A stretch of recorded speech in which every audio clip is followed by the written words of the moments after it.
what happens is some of our clients is they'll bid assuming that they're going to be held accountable. Someone else will bid knowing that once you win the contract, they don't care type thing.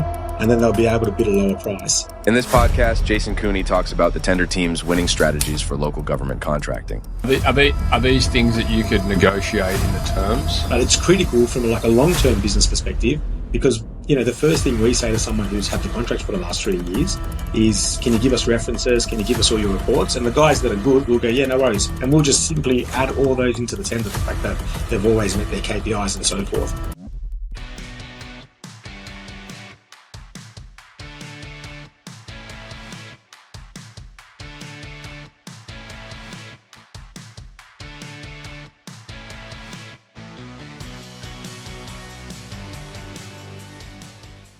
Jason, welcome to the Site Shed podcast. Cheers, thanks for having me. Glad to have you, mate. Tuning in from Sydney. Yep. Awesome. How's the weather down there? No worries, although yesterday it was pissing down, but yeah, no, it's fine. I feel like it's dismal up here. Torrential. Our pool is full of frogs. Kids are loving it. Anyway. Mate, we're here today to talk a little bit about how to win some government contracts. Never covered this topic, so yeah, it should be interesting. We do a lot in the space of clients trying to win private contracts, like B2C, but the B2B ones, I think, something that a lot of guys are interested in. So it'd be good to hear some context around this. Just before we jump in, though, do you want to give us a bit of a background as to you, where you're from, and what you guys do? Yeah, sure. So I've been tender running for about 12 years. Started in a job, then I started freelancing, so consulting. I've been consulting for about 9 years. Got a consultancy called the Tender Team, and 70% of the time we're writing bids for tradies that are going for local council contracts. They are generally the most popular. And so we do, we write the tender, we work on supporting documentation, work health and safety, quality assurance, that sort of stuff. And now they're asking kind of everything and anything. They want modern slavery and whatever. So pretty much what we do is help tradies write tenders to try and win government contracts. So is it like a legal facet, what you guys do? No, not really. The thing is with the tenders, if they release their contract to you, you pretty much, the legal side of it, you pretty much have to accept it because that, the 10 other plumbers that are bidding for it, they're all going to accept the terms.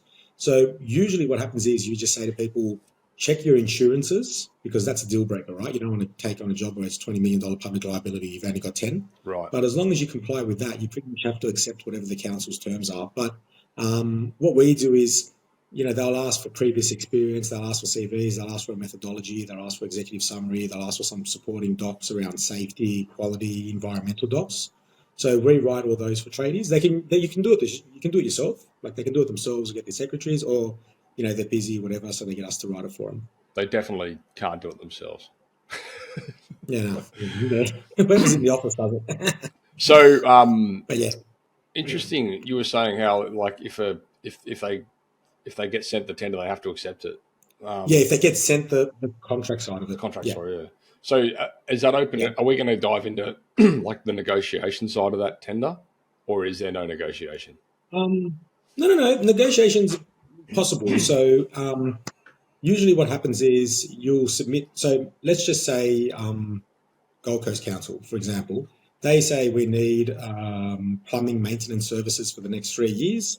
We've had 3 guys that are on the panel, and they've all got a bid to reappoint, and we're going to open it up. So maybe another 20 plumbing companies on the Gold Coast will bid for it. Mm-hmm. They might then shortlist that down to 3. So you put in your tender, you put in your proposal, you say, this is us, this is what we do, this is our experience, we'll shortlist to 3. What they do is they'll call you in and they'll say, okay, we're going to go to best and final offer. So revise your offers, change the pricing, maybe change some of the terms. So you do have a chance to kind of negotiate on pricing, but usually it involves them coming back to you and saying, drop your price a bit. Right. And is the negotiations always in the space of pricing? I did an interesting episode back at 369 with Key and Brennan, and we were talking actually also on the over your way, but we were talking about the art of contract negotiation, and it wasn't so much the numerical value as much. It was more the like the inclusions within the contract that could potentially make you come unhinged. Things like LDs and that kind of stuff. Yeah. It depends on if it's a maintenance long-term contract with the government tender or if it's a job. Okay. If it's a fixed job. If it's a fixed job, then all of that applies. Okay. LDs, inclusions, and so forth, and also other things that are contracted are who's going to be like you can have KPIs, the hold points, everything built into the contract on the negotiation side of it. But the private companies are a lot better than doing that than the public. Okay. So usually what happens is if it's a council and it's and you're tendering, that'll go to a head contractor, which would be a private company, and then the tradie will find themselves bidding to the head contractor. But if it's a 3-year maintenance contract or, for example, a contract for concreting or, like council pathways and so forth, that's all, generally speaking, you get on the panel. Okay. And you'll either price per hour or you'll price per meter or whatever it may be. So the specifics on the specific job aren't really applicable in the tender. Oh, I understand. What you want to do is you want to win it, so you get on the council panel so that every time they've got maintenance work to do, you're one of the 3 companies that automatically gets a bid for the job, for that specific job, and everyone else misses out, even the chance of bidding. Yeah, I do kind of know what you mean, actually, because I remember like my background in a previous life, which sort of came from plumbing into pipe relining, and a lot of our, well, not so many clients, but certainly colleagues that worked on the government side, they would get when these government or not government, but like council contracts or authority contracts and that kind of stuff, and it was typically based on volume, like a meterage rate, and that's kind of where they made a lot of money just by putting a lot of meters in, Yeah, pretty much. So LDs don't really come into those ones, but you negotiate on price, but you also negotiate on KPIs and performance time. So, for example, if you're tendering to like a TAFE college, which is kind of like a government contract, it's pretty much government, like Department of Education, for example. Yeah. If you're, they'll say they want like a 60-minute response time on any urgent call-outs from their maintenance personnel. So you can say, okay, we'll agree to that. And as part of the pricing, so when you put in your pricing, you'll be based on like 16 different KPIs that you agree to. And if you don't agree to certain ones, you can go back and negotiate them and adjust your pricing accordingly. So they're pretty smart with the way they approach it from a buying perspective or a procurement perspective is the fancy word they use for it. And who holds you accountable to those KPIs? Is it like a point of contact, like a project manager or something? It is. There's usually they've got like a supervisor and project manager that's council or state government.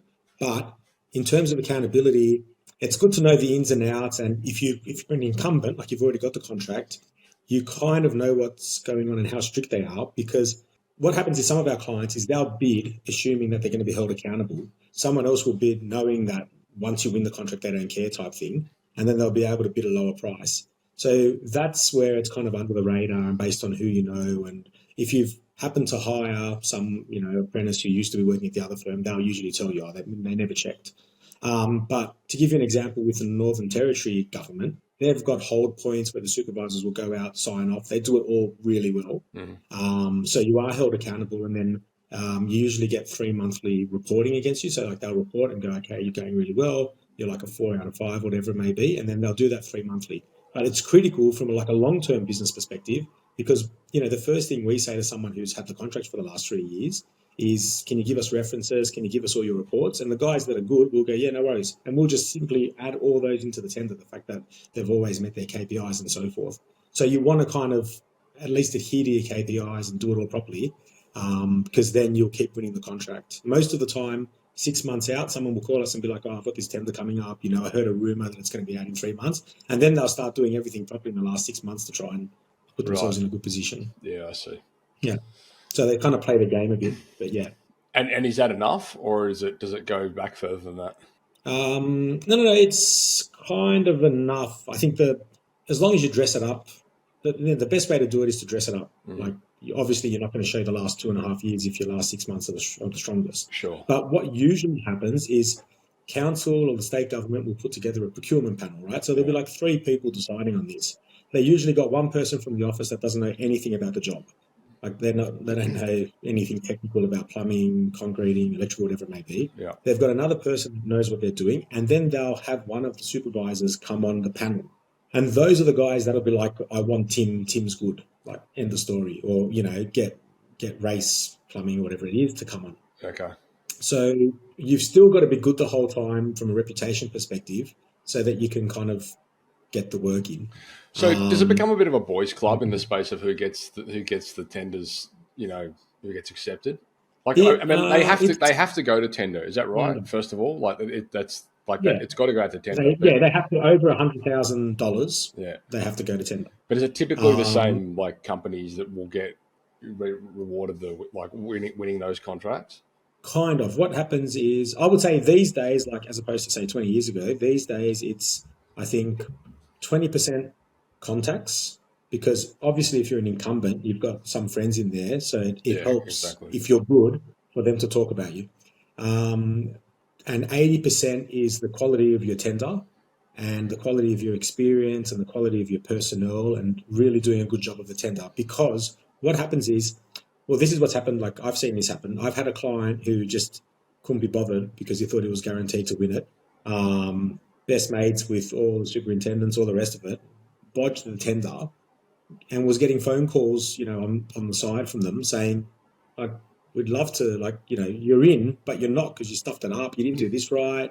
Just get someone to do it for you. I'll do it properly. So usually it is a bit of a boys' club, in the background. Yeah. But what will happen, they'll tell you, listen, mate, we know you're great. I've got no control. Procurement manages it, so don't stuff up the tender type thing.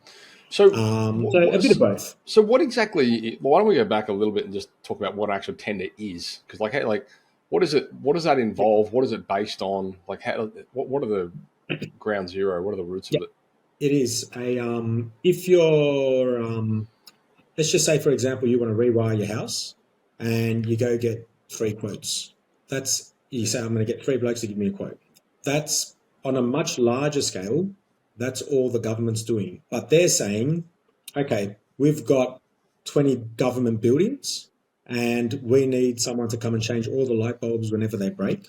So instead of getting 3 quotes, we're going to write the specification saying, okay, we need someone to come when we call them to fix the light bulb, to leave it clean and do that. And we're going to release that to anyone who wants to bid for it. Every electrician in New South Wales can have a crack. Mm-hmm. Then those electricians will all write a document saying, we've got a team of 6 Sparkies. We're really good because we always change light bulbs. It's our specialty. We've done it for the university. We've done it for local schools, whatever. Here's our pricing, and this is why you should choose us. And that, when they write that out into a document, that's essentially the tender. It's like a quote, but a much more fancy version of a quote. So the tender is designed to speak to the individual specifications within the document. So they'll answer each kind of section of it. Is that the idea? That's the idea. Yeah, okay. Most definitely. And each section of the document, it usually starts off saying, provide an executive summary of 2 pages telling us how good you are and why you're best for this. Provide CVs of all your boys or your personnel. So we want to know not only that you've got like 8 Sparkies, we want to know you've got someone in the office doing the reporting, someone doing your invoicing. What software program do you use to take pictures after you've completed a job so we've done it properly? How does all that work? We want to know 3 references and 3 different examples of other jobs that you've done similar to what we're asking for. We want to know that you've got all your safety documents, so send them all through. We want all your quality, all your environmental documents. And the big one now is if our job's in, for example, Penrith, we want to know what you're going to do for the Penrith area. So we want to know that you're going to buy all your materials off a local Penrith firm, that you're going to get, you support the local footy club, you've got local Penrith apprentices, that you're a Penrith boy born and bred, and all the money that we pay you for this contract is going to be recirculated into our economy. So that's usually, and also the final one would be equipment. Tell us what equipment you've got. So like we do a lot of mowing tenders and they're big contracts, like Brisbane City Council's enormous mowing. And, like we have to run through and write, okay, we've got the Toro ride-on mower, and that's got low emissions, so it's better for the environment and all the rest of it. So they want to know all your equipment to make sure you can do the job. If it's a specific job, so if it's like, okay, rewire 3 buildings, give us a fixed price, LDs, all the rest of it, they'll want to know a methodology and a program so that you say, okay, we've got 5 personnel, we're going to come in, these are going to be the days. If it's the school, we're going to do it in school holidays. We're going to make sure there's no noise and all the rest of it. Right. They're the sort of 10 components of a tender. And it's like a fancy version of a quote where you have to write Just a lot more detailed. fluffy stuff to make it convincing. Yeah. So just on a slight segue and pull me back in line after this, but I recently did a podcast with a mate of mine, Clinton from Tradies, and we were talking about technology and things like that. And that was one thing that we were sort of, like I said, what's sort of, the crystal ball look like for the tech space? Because we were talking about integrations, and there's so many different tools and things available. Yeah. The councils typically, or anyway, whoever's putting the tender out, do they normally have a preference on a way that you would submit things like photos or safe work method statements or compliance certifications or whatever it might be? Like, do they have their own platforms that you need to become part of? Sometimes they do, and when they do, it's easy. Yeah, because sure. all they say is Here's your login. confirm that you're going to use our platform. No worries, you're going to say yes straight away, whatever. That's about 30% of the time. 70% of the time, they'll say, tell us about your reporting, and they'll leave it open. And you've got to be smart enough. So if we had a client who didn't have any IT systems, no iPads, nothing, we would tell them, listen, just go get a demo so that we can tell them you've got it at least, and then we'll make up images and all the rest of it. So 70% of the time, you have to go to them and say, this is how we're going to report it, this is how we're going to manage it. And when that's the case, you usually, whatever, there are lots of different software packages out there, but they want to see that at the end of every, task or project, you'll take a photo for completion. You'll take a photo at any hold points, throughout the project. They'll get an automatic email that it's happened. They'll know who worked on it, what time, date, and all the rest of it, and it's all organized. And if you're a small tradie, then you know that the bigger guys are going to do it, end of story. So you've got to do that. You've got to be at that level, or else they won't select you. Yeah, I think it's like a lot of guys out there are, they're sort of more and more embracing the technology, and if nothing else, even on the residential side, they're doing a lot of that. They're doing a lot of that already for compliance. It's just to if there's a scratch on a water heater or something that was there before, or wall cladding or something, just take a photo of it to prove that it wasn't you that did it. That kind of stuff. So I think a lot of the guys are sort of getting into that cadence already with these modern technologies, which is great. Yeah, it's really good, and I think if they're doing that and it's kind of easy to do, then they'll easily be able to work a council tender or a state government. Bit more paperwork, but pretty much the same concept.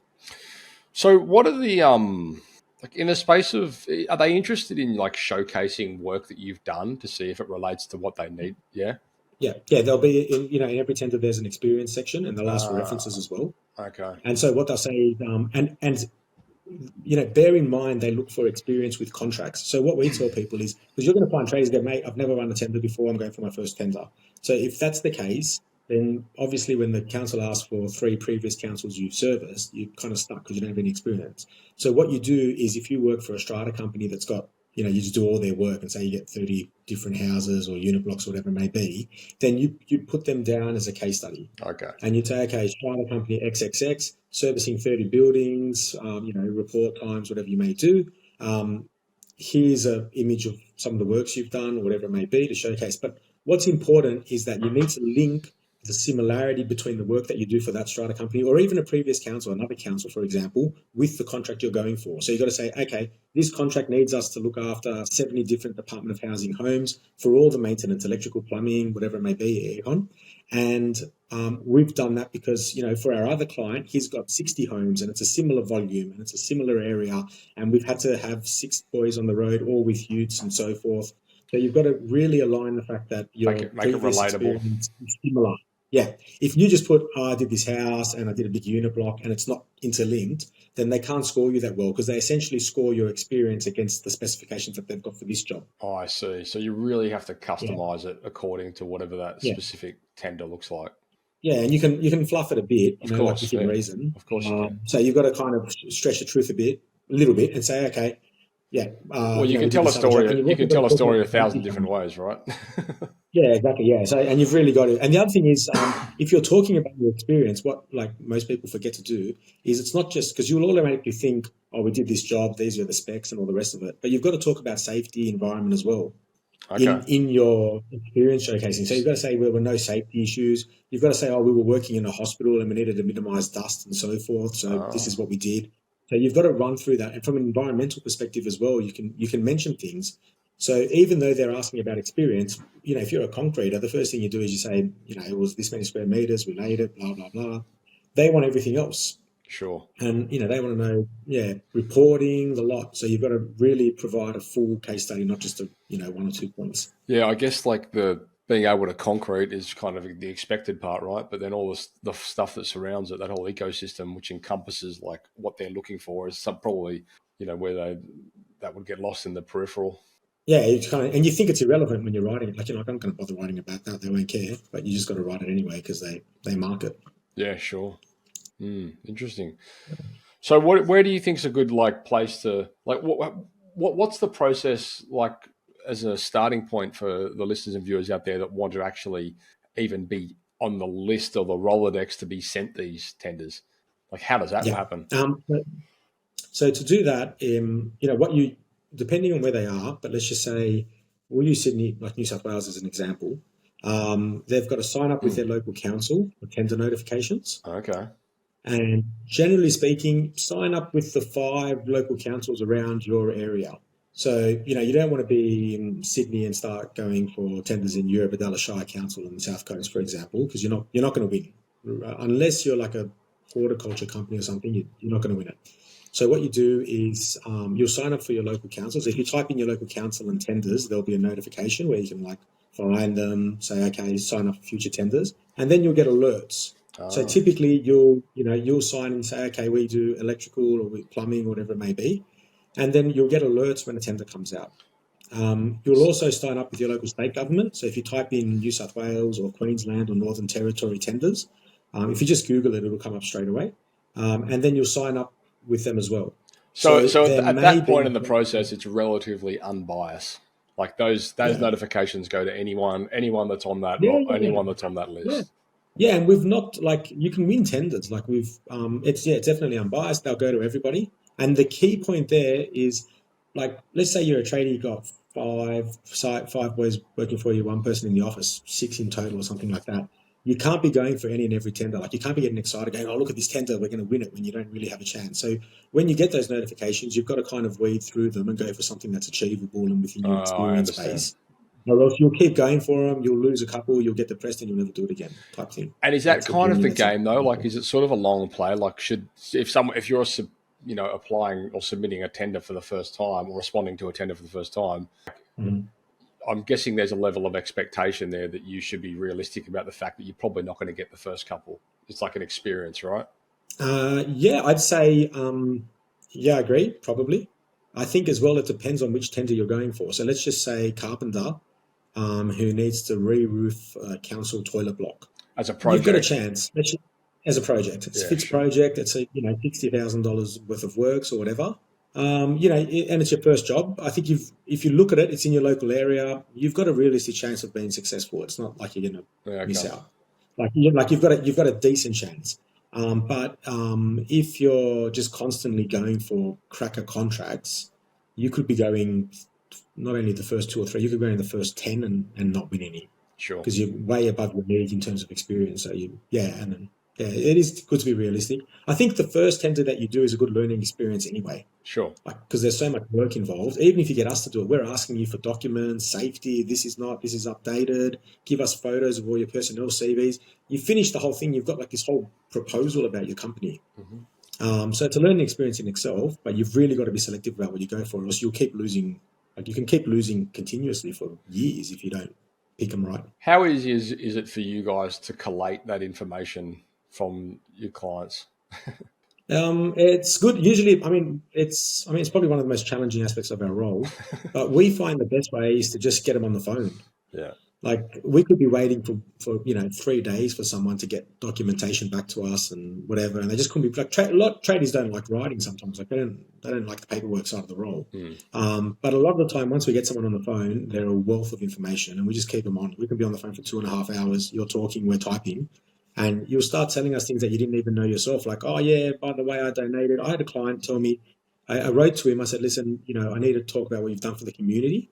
And he wrote back, I've done nothing for the community. Like, I've got nothing to answer for that question. And then I was chatting to him. He's like, oh, yeah, I gave $5,000 at the children's hospital that time, like last year. I don't know what they wanted. I just gave it to him. I'm like, mate, you should have told me that because I'm going to put that as like the main selling point in your bid. So over the phone is usually the best way of getting information out. And for all the annoying things, we usually speak to someone in the office or whatever, people's wives, if they're running the business. Chasing on the documents. back end. Yeah, we'll chase all that down, insurances and all the rest of it. Yeah, sure. And so is this sort of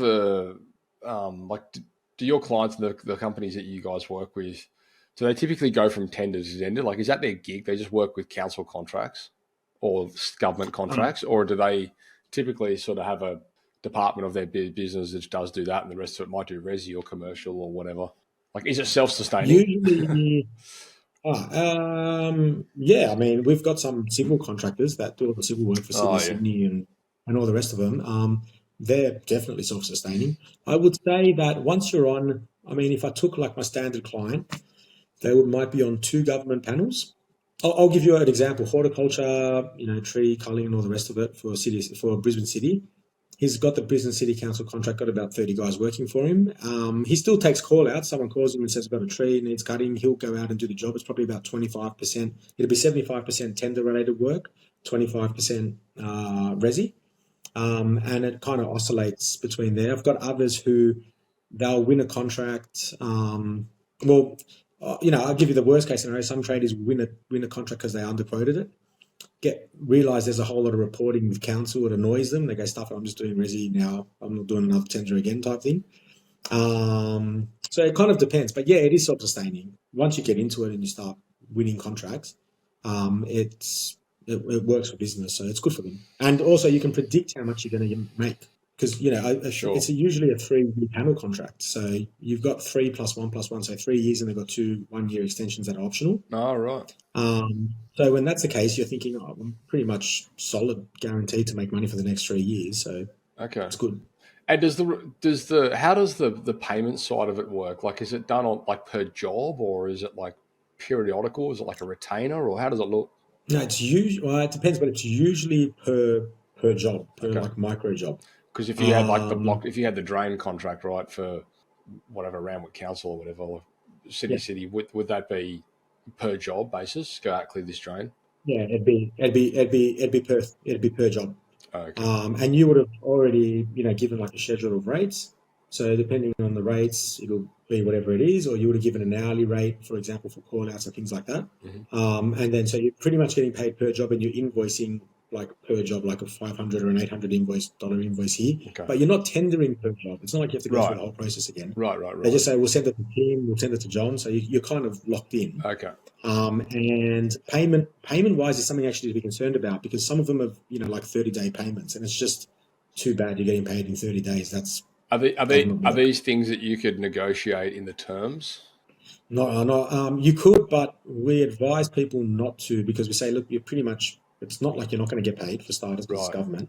And the second, so it's not like the issue that you've got, in resi or even commercial, they've got issues, but you don't have it in government. And the second is that it'll annoy the reader, it'll annoy the procurement team. Okay. Because don't forget, every other one bidding for it is saying, yeah, we'll accept your 30 days. So if you sit there saying I want 15, they're just going to go, no. Well, I mean, truthfully, 30 days is probably nowhere near as bad as what a lot of these guys are used to coming from commercial, where it could be 60 days or 90 days from the date of issue. Like it's and you're stressing over it for 90 days as well. Well, it's like, sure, we'll just bankroll your building company, no problem. Yeah. So no, it's not like that with government. As long as it's direct to government. So like everyone's got to be careful, because if you're bidding and you're bidding to like a tier 1 building contractor who's got the government, you're not protected. That's not I wouldn't call that a government. No, it's right. So then you're at their mercy. Don't think there's nothing. But if you're bidding for like Randwick Council or even New South Wales state government for the hospitals or some program along those lines, maybe they're upgrading their HVAC or something like that, then you're sweet. It's a council contract or it's a government contract. So, you're pretty safe. Yeah, good to know. So essentially, like, if we were to recap on the, what you guys, if you're watching this or listening to this, what you could do if you want to dive into this world, essentially reach out to your local authority and get on their tender list. That's the first part. And then once you receive the tenders, just don't take everything, like filter through the ones that are going to suit you and be picky and choosy. I that's guess a big point. I guess they come in thick and heavy. I guess there's a lot of them. Yeah, they're pretty often. Depending on the Once you depending start on the reading vertical, I them, suppose. yeah. And then when you do get it, make sure that if you're not going to engage someone like you, Jason, to do it, make sure that you are ticking all the boxes and you're considering the ecosystem that surrounds what they're asking, which may not be obvious. Yeah, most definitely. So, I mean, and also I would say make sure you just allocate the time to do a good job of it. Yeah. That's important. And the big point is to make sure you write the tender for that specific tender. So let's just say, for example, you get all excited, you go, sweet, I've got this tender in front of me. It's for maintenance services. You cut and paste, you go onto your website and you cut and paste all your CVs or all your boys and you put them in the tender.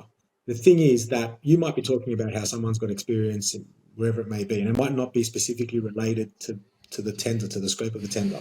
So, new installation on home builds, plumbing and drainage is different to changing washers. Like complete two maintenance plumbing. It's two different things.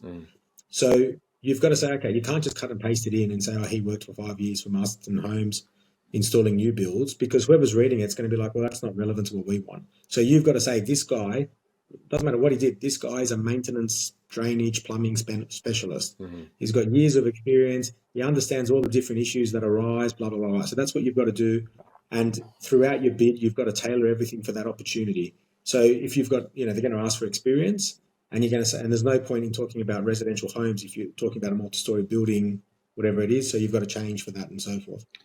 So take your time to write the tender, do it properly, and provide a comprehensive answer to each question, because they've got what's called a weighting criteria, right? So what might happen is, they'll say, okay, 20% of the total marks is going to go to experience, 30% is going to go to your CVs and whatever else, 20% or 40% is going to be price, and 10% is going to be safety documents. So you think, okay, I'll go in and I'll go, yep, low price and I'll win it, but you lose on all the other points. So you've got to do a good job of every different part. You've got to do a good job of the experience. You've got to do a good job of the CVs. You've got to do a good job of safety. If you stuff one part up, you end up losing marks and losing the tender. So don't get lazy in certain areas is the other big point, I'd say. Is there a follow-up process, or is it on them? We recommend everyone to ask for. So what happens is, let's just say you submit your bid and then you're waiting 6 weeks later, you get a letter saying you've lost, right? If they're, 90% of councils or state government, federal government's perfect. They'll nearly always do it. If you call them and say, okay, well, we want a debrief, they call it a debrief. That's basically, why did we lose? So if you call them and say, okay, we want a debrief, then usually they'll agree to it. And that's where you find out all your information. If I would say, personally from experience, if they say, it can be like a person-to-person meeting, or you can do it on Zoom, or you can give them a call, or whatever it may be. If they say it's price, then it's their kind of way to wiggle around the fact that they don't really want to tell you why you lost your bid. But 2 out of every 3 would have done a good job, and they'll say, well, you scored 7 out of 10 in this area, 8 out of 10 in this, your pricing was a bit high, and you didn't go into enough detail into your methodology. So that's why you came 4th out of 20, for example. Gotcha. And you walk away from that. If you find someone good, like it's hit and miss, it's probably 50% of the time you'll find someone good, and you'll pretty much get complete feedback on why you lost. And if you got someone like us to write your tender, you be well within your rights to say, hey, what happened? Like, they told me this part was wrong, this part was right, but you stuffed up this, what's going on? And we'd probably say, oh, well, that part's wrong, sorry, this part, you didn't give us any information, so you stuffed us up, so we have to make up stuff, and obviously they saw that we were fluffing it, or whatever it might be. So they do give you, you make sure you ask for a debrief, and, if you get someone good, you'll find out, you'll pretty much get an analysis of how you are performing against all your competitors and where you're weak on. Yeah, sure. And so that must be a huge amount of work for the people at the other end, responding to all those tenders. It's no fun. And also, because it's government, they have to, like, there's a rule saying they have to read it all properly. Right. They can't budge it. So they go through everything properly, and they mark it, and they give you a weighted criteria, and they get other people to peer review and all the rest of it. Because the first thing someone says is, oh, you just gave the tender to your mate. So even if they are going to give the tender old boys club style, they have to do it all so properly to justify giving it to their friend and find some reason to, and so forth, or else your stuff. So you do have a half decent chance. And I have seen people lose tenders like just because they couldn't be bothered doing the tender properly. It happened on a really big one, and it's just the way it is. Awesome. Hey, this has been very informative. I'm surprised I haven't really covered this topic after so many episodes, but I'm glad I did because I definitely learned something. Jason, cool. where can the listeners and viewers get hold of you if they need to? Well, our website's thetenderteam.com.au. They can give me a call on my mobile, or our email's just info@thetenderteam.com.au. We had the info email address I had 8 years ago when we first started, so I've never changed it to Jason at the Tender Team. Oh, perfect. So it's just info@thetenderteam.com.au, or just call my mobile. I'll have some. Don't give your mobile out, but I'll have some. No, I didn't say it. Yeah, I'll have some. I'll have some links in the show notes for you guys out there if you want to go and get hold of Jason. It's thetenderteam.com.au. As info at is the email, but yeah, there'll be links in the show notes. So. Mate, thanks very much. It was a great episode. Really enjoyed that. So, thanks for having me. Mate, all the best. And if you listeners and viewers out there, if you've got any specific questions that you want answered, or if we didn't cover off on anything that you think we should have, let us know. I'm sure Jason will be happy to come back on the show and get them answered. No worries. Otherwise, that is a wrap. New Zealand-based home renovation company, 6,593% ROAS. Sydney-based solar company, 2,700% ROAS. Hunter region-based bathroom renovation company, 5,616% ROAS. Melbourne-based building company, 13,182% return on ad spend. Adelaide-based solar company, 2,881% return on ad spend. Guys, the list goes on and on. If you're a trade-based business and you work with projects like roofing, solar, bathroom renovations, kitchen renovations, anything like that, head across to tradie.wiki/pod for podcast. Tradie.wiki/pod for podcast. Book in a conversation. It is game changing.